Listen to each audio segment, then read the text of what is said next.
मैं आज यहाँ बालेश्वर की जो हमारी एक छात्री के ऊपर जो अकथनीय चीज़ हुई है उसको मिलने आया था।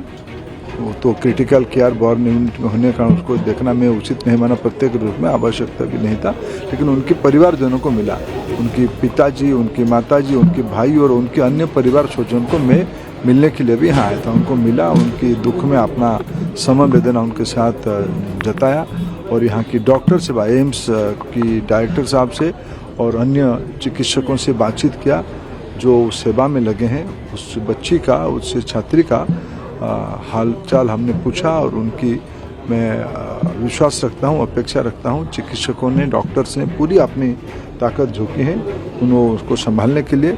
हमारे पहला प्रायोरिटी है उस बच्ची का जान बचे, उस बच्ची ठीक हो जाए, ये हमारी प्राथमिकता है।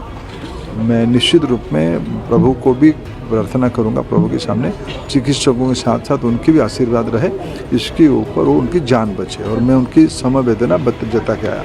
बाकी इसके साथ जो अन्य घटनाएं जुड़ी हुई है, दो विषय में कहना चाहूँगा कि राज्य सरकार ने बहुत स्पष्ट शुरू से ही इस घटना में बड़ा स्पष्ट किया है, किसी को भी छोड़ा नहीं जाएगा।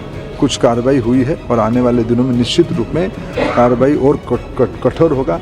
इसकी जो एडमिनिस्ट्रेटिव एस्पेक्ट है, उसकी जो लीगल एस्पेक्ट है, दोनों में जो कमेटी राज्य सरकार ने बनाई है, वहाँ जो मैंने कल डीजी साहब से भी जानकारी लिया, पुलिस अपना काम कर रही है, किसी को भी छोड़ा नहीं जाएगा। इसमें से कोई भी दोषी, कुछ लोगों को तो प्रारंभिक कार्रवाई हुई है, लेकिन उसकी पूरे घटना को जो जिसकी जवाबदेही है उसको उत्तर देना पड़ेगा, उसको फिक्स किया जाएगा। Everybody will be accountable to the system and law, किसी को छोड़ा नहीं जाएगा। लेकिन उसके ऊपर मैं एक गार्डियन के नाते, एक अभिभावक के नाते मैं एक चिंता प्रकट कर रहा हूँ। विशेष करके उड़ीसा में जब मैं हूँ, मेरा जवाबदेही भी और बढ़ जाता है।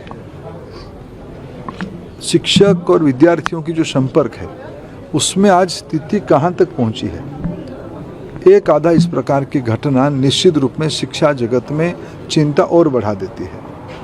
मैं उसको इसीलिए मैं चिंतित हूँ। मैं भी उस विषय में बाकी भी और कैसे उसको संभाला जाए, ये घटना सारी चीज़ से यूजीसी की गाइडलाइन है, भारत सरकार की प्रोसेस है, प्रोटोकॉल्स हैं, राज्य सरकार ने अपना एक प्रोसेस दे के रखा है।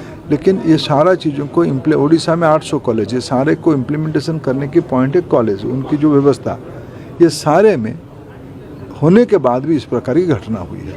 इसको एक मानवीय इशू, इसको अत्यंत संवेदनशील इशू, और उसको जो घटना हुई अत्यंत दुर्भाग्यजनक घटना है, निंदनीय, चिंतनीय घटना है।